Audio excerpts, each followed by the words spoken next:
So I've got an early 70s John Deere 2020 with a loader on it, as you can see, and the starter went bad. Well, I could access.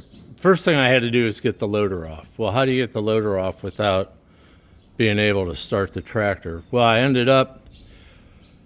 I got my skid steer and I got the pallet forks for it, and I put the pallet forks right next to each other, just jammed right there, so they were basically, it made like a pallet fork, one big pallet fork that was twice as wide.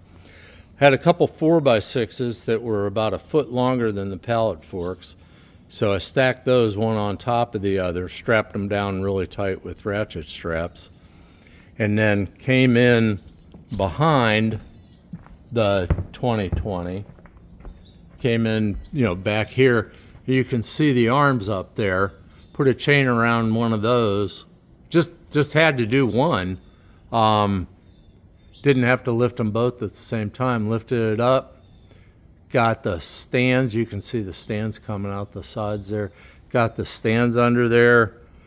Set it down, and then just wrapped a chain or put a pin in the drawbar, wrapped a chain around that, and pulled it backwards with the skid steer.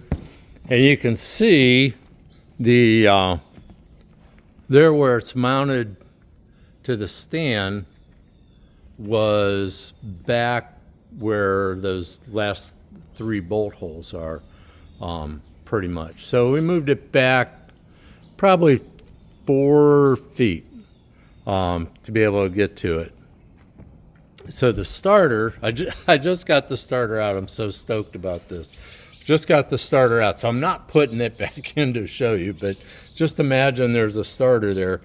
I was working on the top bolt. It just had that nut on there. You can see there's a stud coming out. Just had a nut on there, and I was able to access that and get that off pretty easily.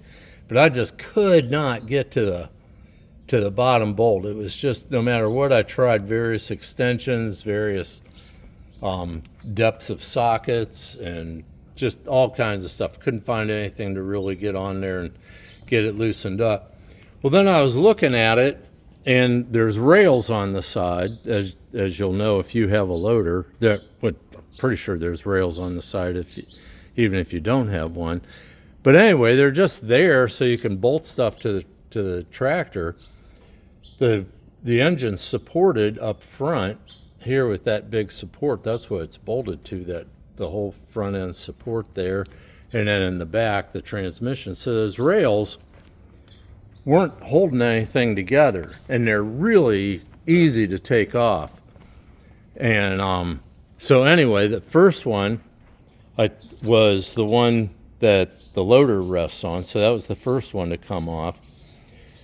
The only thing that was tricky about it was I got everything loose, but it wasn't coming off, and I thought, well, maybe there's another bolt up front, or a stud on here. Well, it turns out I couldn't find a nut. It turns out there is a stub there that goes into that big hole right there.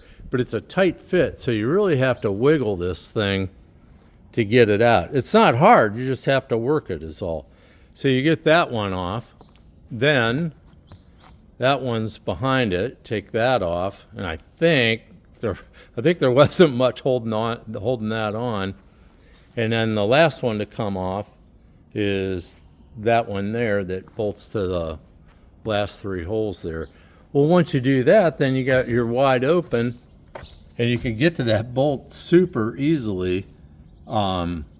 Especially if you've got a ratcheting box end wrench, which is what I had to pull that bolt out of there. So that just made it so easy. Definitely worth taking the rails off, save yourself a lot of time. If you can get your loader off, find a way to get your loader off and then take those rails off. It's just, like I said, it's just wide open. So it makes it so easy.